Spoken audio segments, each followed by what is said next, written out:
Loyalty feels solid until life shakes the ground beneath it, and that's when it all starts to show. See, most people never test the people around them.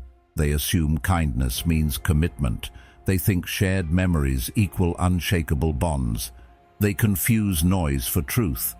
But Stoicism teaches us something different.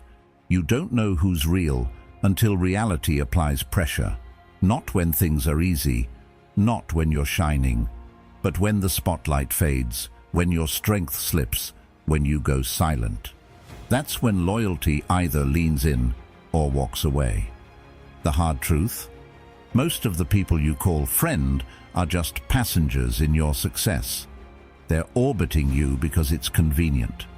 And when that convenience disappears, so do they. The Stoics weren't concerned with appearances. They were obsessed with essence, with truth, with testing what holds when everything else breaks.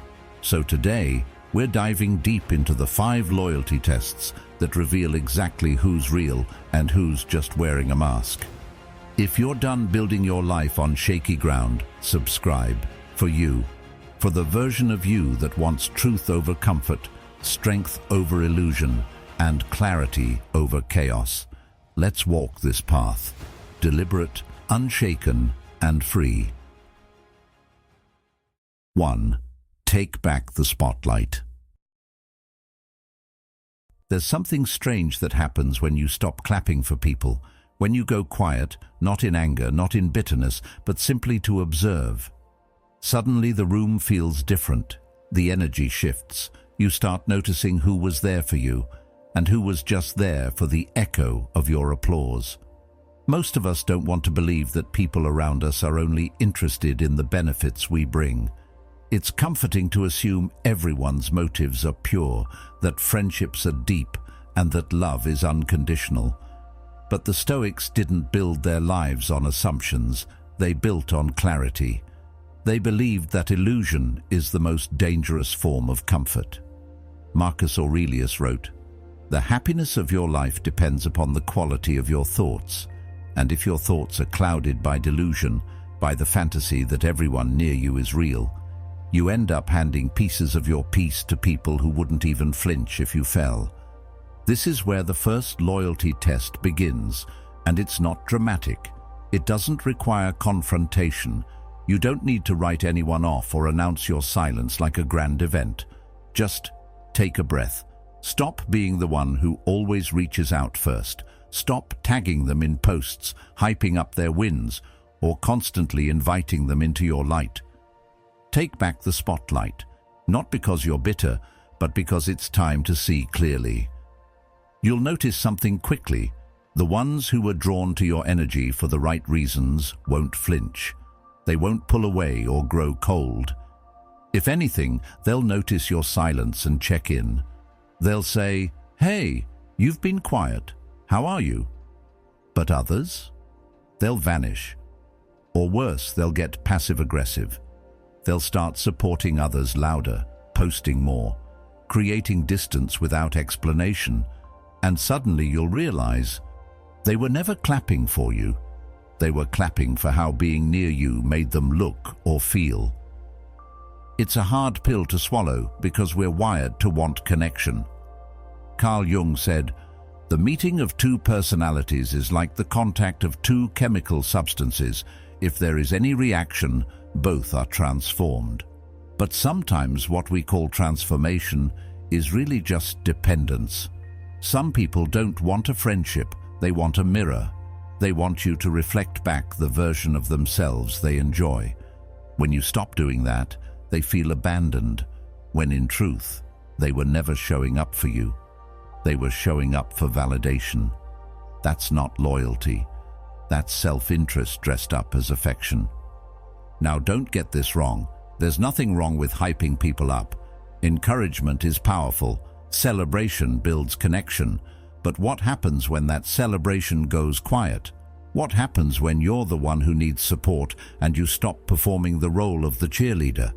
That's where the test reveals the truth. The Stoics would argue that the best time to measure loyalty is not in abundance, but in absence. Seneca said, A friend is someone who supports you when you're no longer useful to them. Think about that. When you're no longer useful, not exciting, not influential, not entertaining, just human. Are they still there? Sometimes the reaction to your silence tells you more than 100 conversations ever could. Some will withdraw, not because they're hurt, but because the spotlight was the only thing anchoring the relationship. Once it's gone, they have no reason to stay. And that might sting, but it's a gift in disguise. Because now you're not guessing, you're not wondering who's real, you're watching the answers unfold in front of you. All you had to do was stop performing and start observing. This is the Stoic way, not coldness, but clarity. Not judgment, but discernment. The beauty of this test is that it teaches you something else too. Who you've been giving your energy to without balance.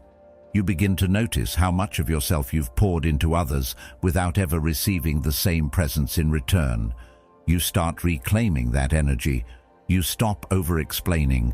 You stop giving people front-row seats to a show they never clapped for. The silence doesn't just expose others. It heals you. It returns your focus. It sharpens your inner world. And that's where the Stoics lived. Not in the opinions of others, but in the strength of the self.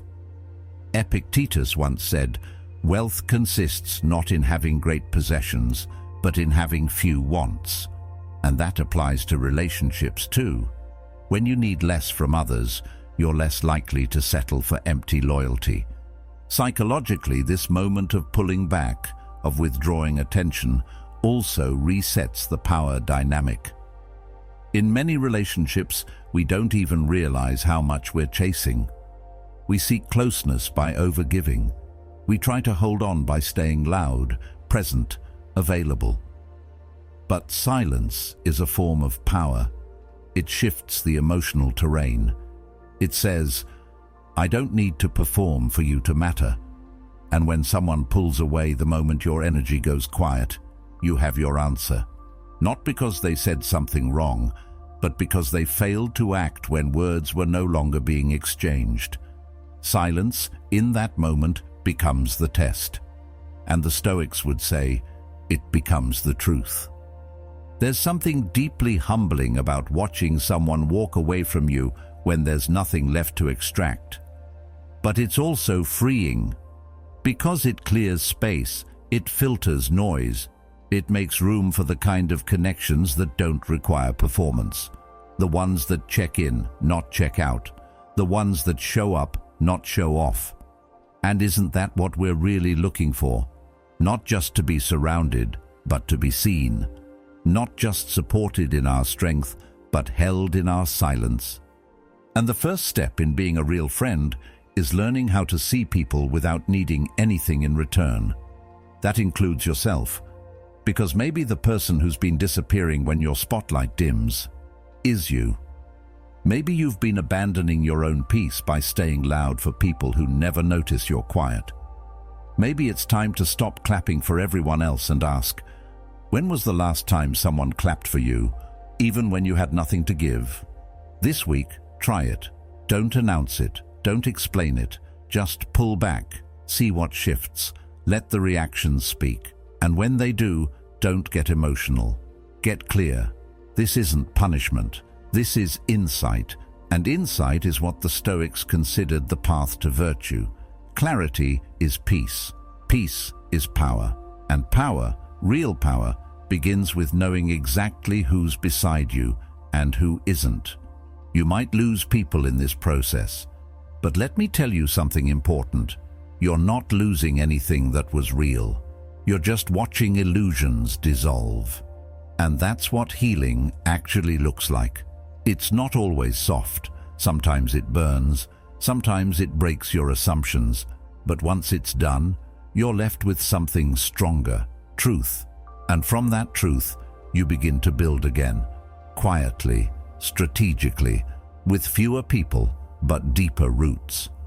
As Carl Jung put it, people will do anything, no matter how absurd, to avoid facing their own souls. Don't be one of them. Don't avoid the truth that silence shows you. Don't run from the answers that show up when you stop speaking and start watching.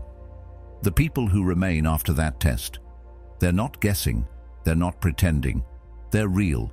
Hold them close, because in a world full of loud connections, quiet loyalty is rare. 2. Speak about change.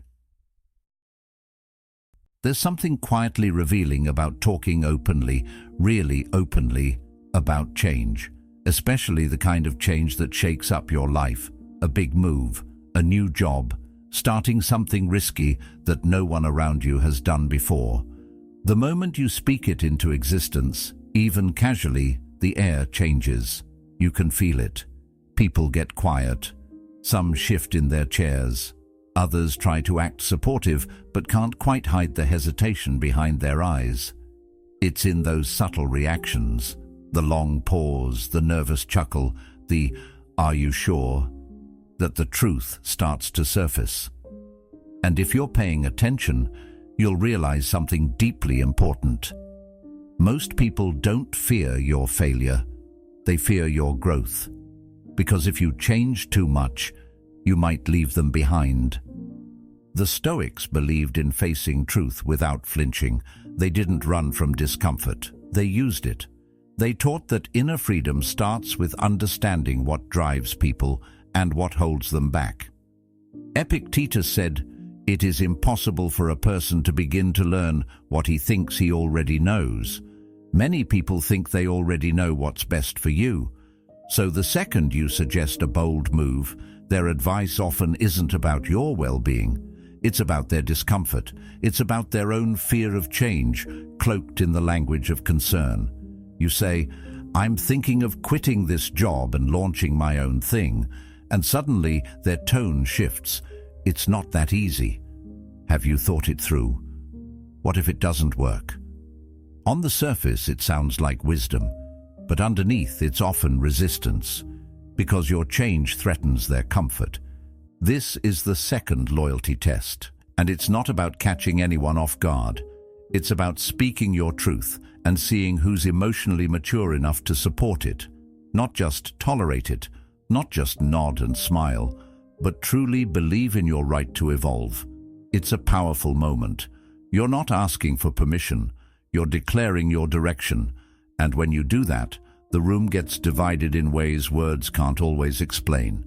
Some people will cheer, not because they understand your path, but because they love the person walking it. Others? They'll try to anchor you to what feels familiar, what feels safe. But here's what the Stoics would tell you: familiarity is not always your friend. Often it's the rope keeping you tied to the version of yourself you're supposed to outgrow. Carl Jung once said, "The privilege of a lifetime is to become who you truly are."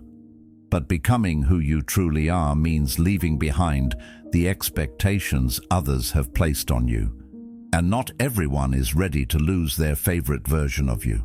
Maybe you were the funny one, the steady one, the always available one.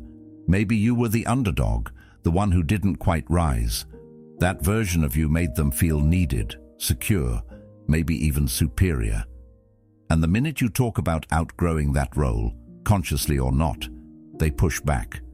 They don't say, "Don't grow." They say, "Are you sure?" They don't say, "Stay small." They say, "It's risky." But the message is the same. Stay where I'm comfortable. Think about the last time you told someone you were thinking of doing something big. What was their first response? Excitement or skepticism? Curiosity or caution? There's nothing wrong with questions, but tone matters, energy matters. When someone's truly loyal, their first instinct is to support you, even if they don't fully understand what you're chasing. They want to see you win, even if your victory changes the dynamic. They don't need you to stay small for them to feel big. That's rare, but it's real. Seneca wrote, "Associate with people who are likely to improve you." And that means being surrounded by people who aren't just okay with your evolution, they encourage it. People who don't flinch when you level up. people who don't ask you to shrink just so the friendship stays familiar. The Stoics didn't believe in pleasing everyone. They believed in alignment, with reason, with virtue, with growth. And part of growth is shedding relationships that can't survive your expansion. The problem is, a lot of people mask their insecurity as love. They don't know they're holding you back. They might even believe they're helping. But psychology tells us that when someone has built their identity around a certain dynamic, like being the more stable one, the smarter one, the more successful one, your growth threatens that identity. It's not always about jealousy. Sometimes it's about fear of losing relevance. But some people don't want you to change because your acceptance of yourself calls out their avoidance of their own. And here's where you have to make a choice. Do you dim your vision to protect their comfort? Or do you walk forward and let their discomfort reveal what the relationship was really made of? This doesn't mean you cut everyone who hesitates. It means you pay attention. Loyalty isn't just about who stays. It's about who grows with you, who supports you without needing to be at the center of your decision-making, who trusts your ability to make bold moves even if they don't fully understand them. Try it this week. Drop a little truth. Say, I'm thinking about moving, or I might start something on my own, or I've been thinking about a total change. Then just observe. Don't defend it. Don't over-explain. Just let the silence fill the space and watch how people react. You'll see it immediately. Who cheers, who flinches, who tries to keep you where you are. And when you see that, don't get angry, get clear, because now you're not walking blind, you're walking aware. That's what the Stoics were after, not comfort but clarity, not approval but truth. Marcus Aurelius wrote, "If it is not right, do not do it. If it is not true, do not say it." So say what's true for you, and let the reactions teach you what's true about others. This test will hurt a little, because it reveals who's only here for the version of you that made them feel safe. But that's not your job, to stay boxed in so others don't have to stretch. Your job is to grow, to rise, to evolve, and those who are truly loyal, they'll rise with you, even if it costs them comfort. That's what real love looks like. That's what real friendship does. 3. Go completely silent. Sometimes the clearest signal comes from silence, not the kind that's cold or dramatic, not a punishment, but a pause, a quiet moment to pull back from the noise, the conversations, the updates, and just breathe.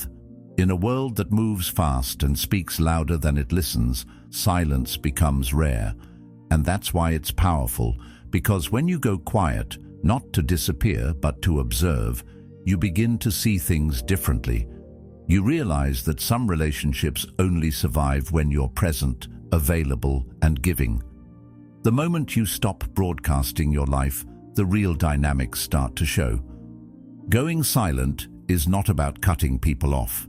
It's about creating space.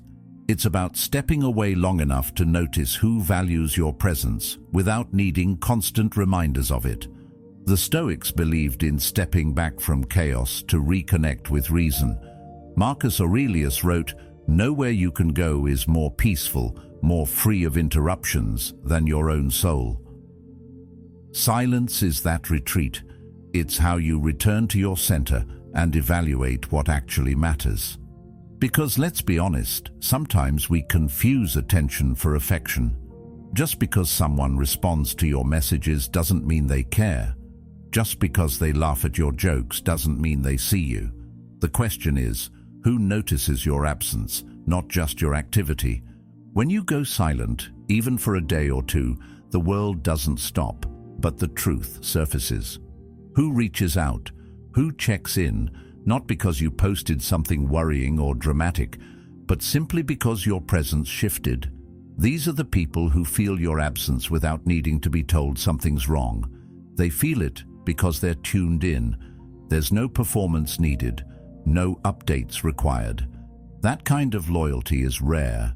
It's quiet, it's consistent, and you'll never see it if you're always filling the air with sound. Carl Jung once said, "Loneliness does not come from having no people around you, but from being unable to communicate the things that seem important to you." And sometimes silence is the only way to truly listen, to yourself and to others. But here's the hard part. When you go quiet, you start seeing who was only clapping when you were dancing. You see who was engaged because you were entertaining, not because they were invested. It's a harsh truth, but a necessary one. Stoicism is not about keeping people around to avoid discomfort. It's about facing reality with open eyes and a steady heart. Epictetus taught that we should learn to wish that everything should come to pass exactly as it does. In other words, don't resist what silence reveals. Welcome it, even if it stings, because silence doesn't just expose others. It reveals how much noise we've been tolerating to avoid feeling alone. This is where the test begins. Not in anger, not in bitterness, but in calm curiosity. You stop posting, texting, reaching out. You step back for 48 hours, not to play a game, but to reset. You use the time to reconnect with your own thoughts, to listen to the quiet voice inside you that often gets drowned out. And in that stillness, the filters fall. You'll notice who calls, who texts, who checks in. You'll also notice who doesn't. And that knowledge, that's not disappointment, it's data. It tells you where to invest your energy moving forward. The silence also reveals something about yourself, about your habits. Maybe you've been over-communicating to feel seen. Maybe you've been oversharing to feel valid. But when you pull back, you realize how much of your energy has been outward, given, scattered, unreciprocated. And the Stoics would gently remind you, what is not in your control is not your responsibility. Seneca said, "It is not the man who has too little, but the man who craves more, that is poor." Craving constant connection can become a kind of poverty, of peace, of self-worth. Silence restores that balance. There's also a psychological shift that happens when you detach. When you stop speaking, you start watching. Every action becomes a reflection of reality. Without your voice filling the space, other voices rise or vanish. And you start to see that some relationships were only alive because you were constantly resuscitating them. Your check-ins, your memes, your effort. Take that away and the connection flatlines. It hurts at first, but slowly you begin to feel lighter, cleaner, because clarity always makes space for better things. In that quiet, you begin to appreciate those rare people who check on you simply because they care. There's no agenda, no performance, just, "Hey, you've been a bit quiet. Everything okay?" That message hits different. It doesn't feel like a reminder. It feels like presence. Loyalty in its most honest form isn't loud. It doesn't parade. It notices. It listens. It cares even when there's nothing to gain. And when people don't show up during your silence, it doesn't always mean they're bad people. Some folks are just not built for real connection. They need noise to feel bonded. They need you to be visible to remember you exist. That's not cruelty, it's capacity. But the Stoics would say, know the difference. Don't place your peace in the hands of those who are unaware they're holding it.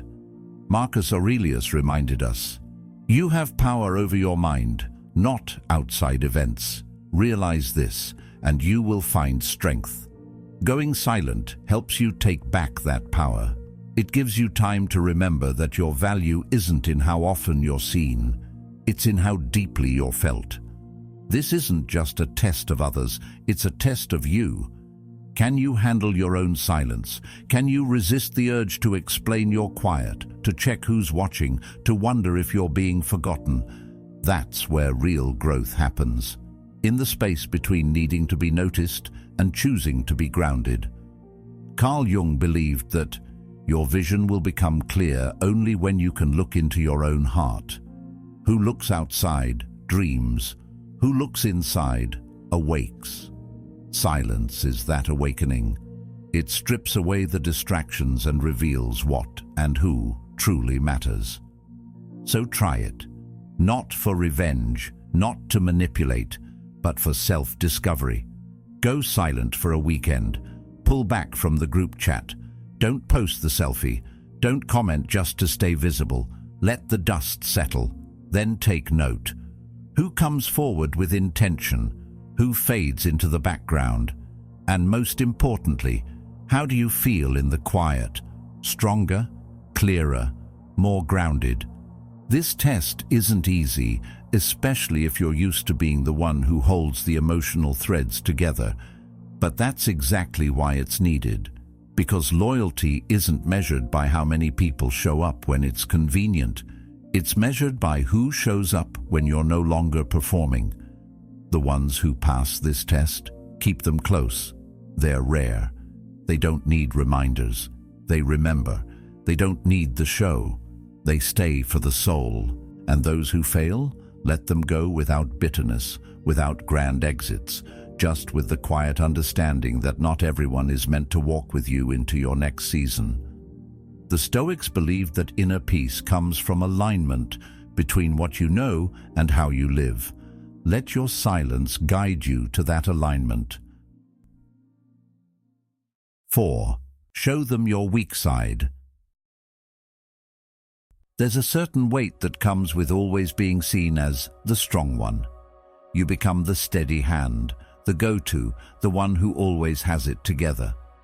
People admire your resilience, your focus, your ability to keep going no matter what. But here's the thing. Strength without space to rest becomes a performance. And the moment you stop performing, the crowd thins out. That's the reality few people want to admit. When you finally say, "I'm tired," or "I don't know what I'm doing right now," the room suddenly gets quieter. The support you once had starts to feel conditional. This isn't because you've done something wrong.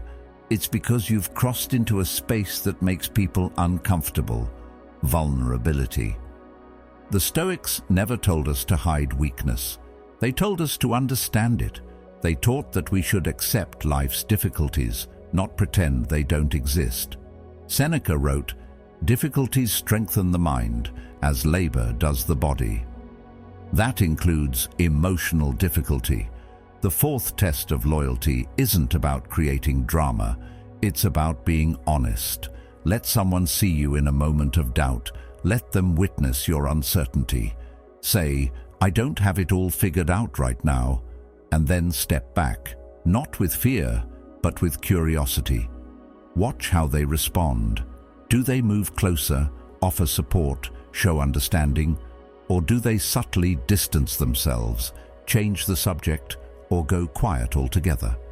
The reaction tells you everything, because the truth is, not everyone is equipped to handle your humanity. Some people are only drawn to your strength because it benefits them. Your confidence reassures them. Your energy lifts them. Your clarity gives them direction.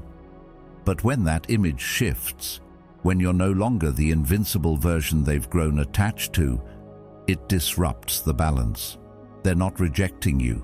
They're rejecting the discomfort your vulnerability creates in them.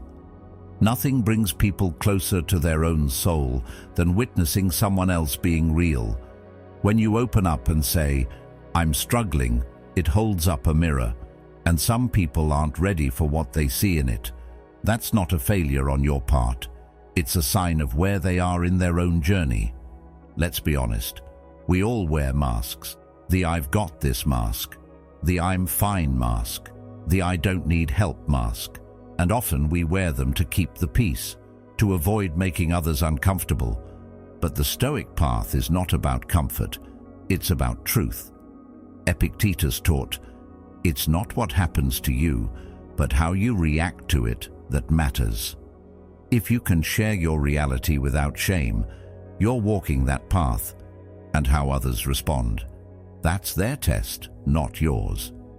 Now, this doesn't mean dumping your whole life story on someone in one conversation. Vulnerability isn't about volume, it's about sincerity. It can be as simple as saying, "Lately I've been off my game," or "I'm feeling lost and I don't know why." That's enough. What matters is what follows. The real ones?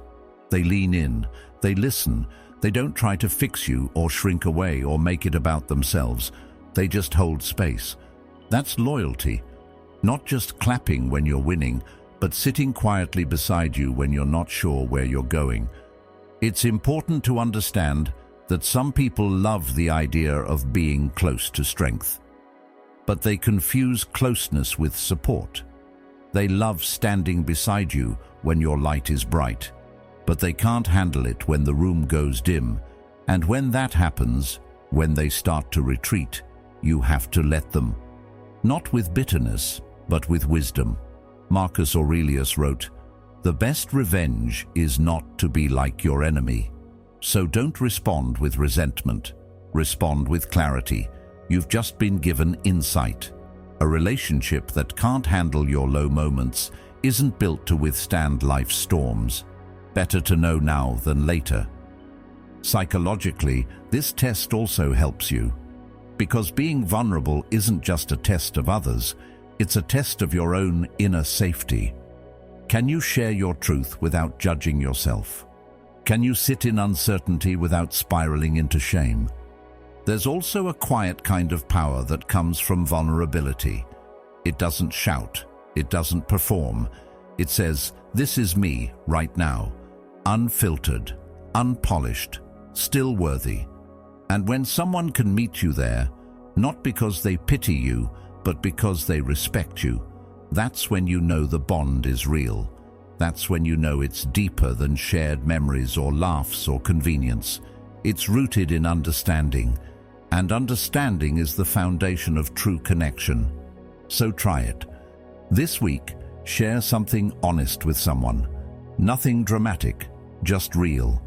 Maybe it's, "I've been doubting myself a lot lately." Maybe it's, "I'm tired of pretending I'm okay all the time." Don't follow it up with humor to soften the blow.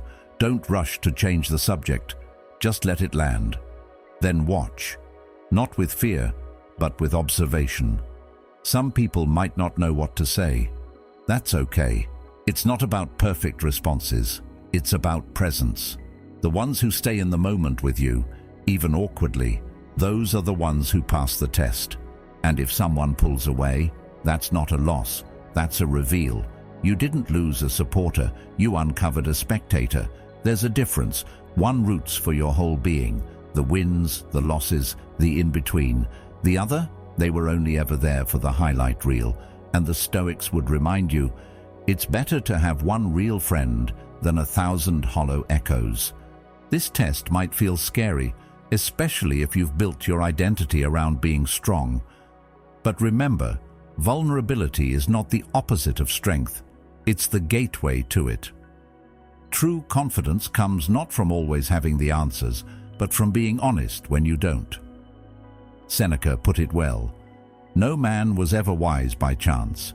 Wisdom is earned, and part of earning it is letting go of the need to always be seen as put together." 5. Give them a chance to choose themselves. Sometimes the clearest truths about people don't come from what they say. They come from what they choose not to do. When no one's looking, when there's no pressure, no performance, no audience, that's when someone's true character quietly steps into the room. And one of the hardest things to accept is this: the people closest to you will eventually be offered a moment where choosing themselves comes at your expense. Not in a dramatic, movie-like betrayal, not with fanfare, but in a small, subtle decision, an opportunity where loyalty would cost them something and disloyalty would reward them. That's where the 5th test lives, and you won't need to manufacture it. Life will offer it. Your only job is to be still enough to notice. In this test, you don't confront anyone.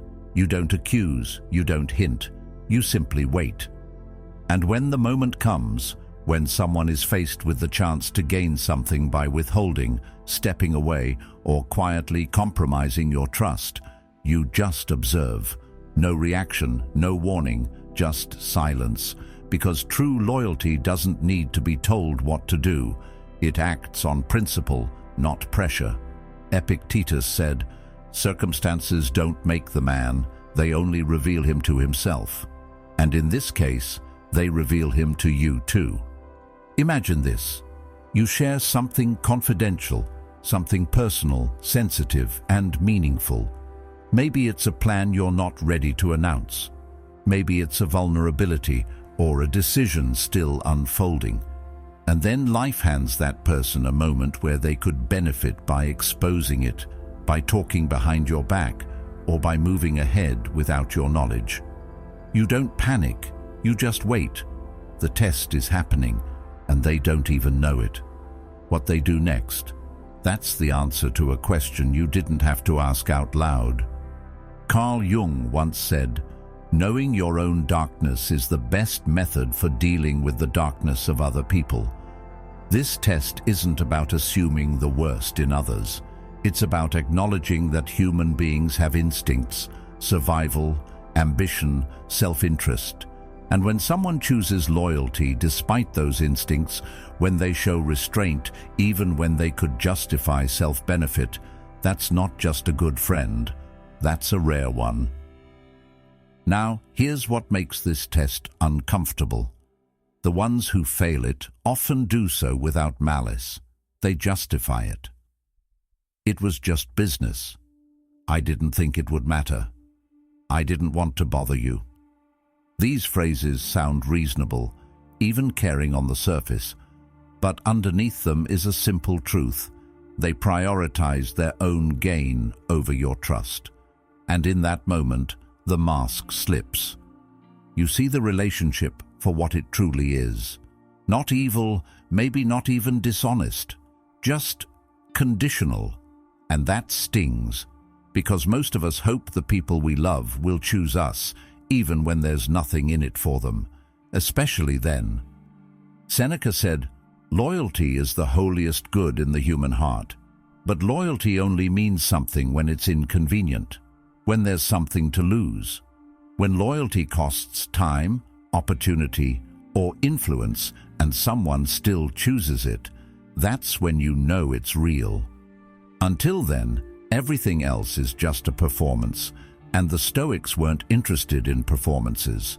They were interested in the real, what endures, what remains when pressure is applied and reward is absent. So don't force this test. You don't need to create traps or manipulate situations. Just be honest. Just live. Life will present enough chances naturally. You'll share something vulnerable, and someone will have the option to protect it or exploit it. You'll rely on someone's discretion, and they'll have the option to honor it or trade it for approval. You'll give someone a front row seat to your struggles, and they'll have the option to guard it or gossip about it. That choice they make, that's the test. And the beautiful thing is, you won't have to say a word. Just watch. This test also teaches you something about values. Not the ones people say they have, the ones they live by. It's easy to talk about integrity when there's no pressure, but when a small betrayal could bring a big benefit, that's when values become visible. And it's not just about whether someone betrays you, it's how they justify it. Do they acknowledge it? Do they come clean? Do they take responsibility?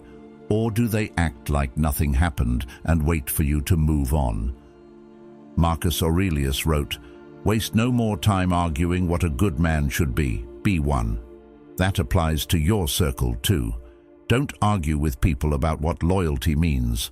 Watch their actions. You'll know. Loyalty isn't loud, it's quiet. It shows up in what people don't do, what they don't say, what they don't take, what they don't expose, even when they could.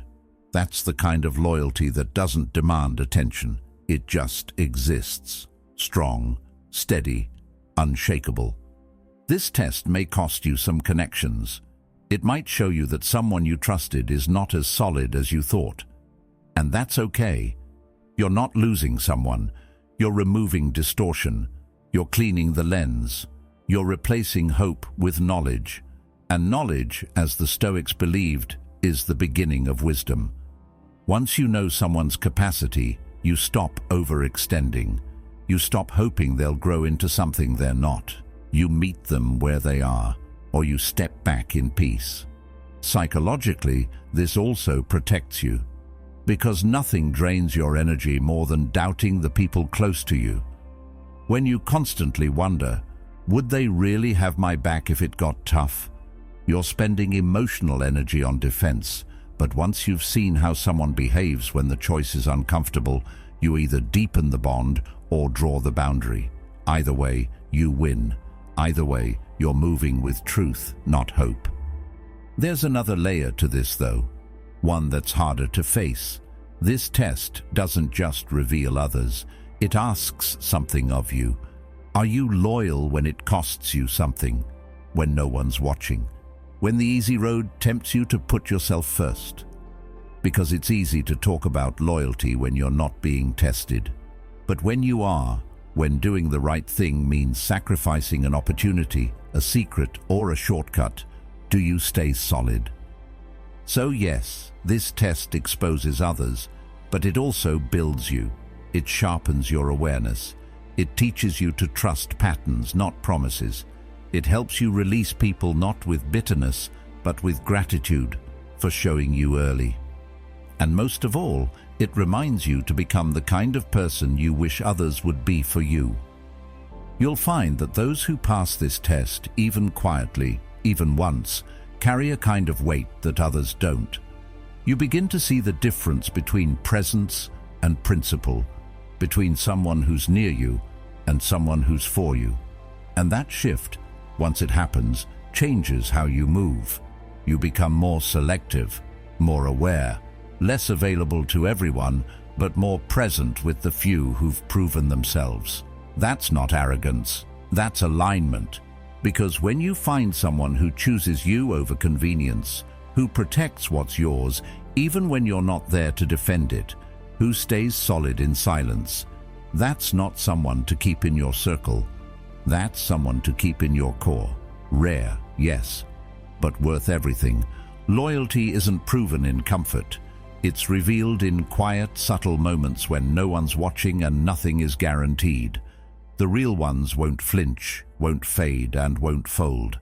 They'll stand with you in silence, in uncertainty, in truth. And once you find them, you never move the same again.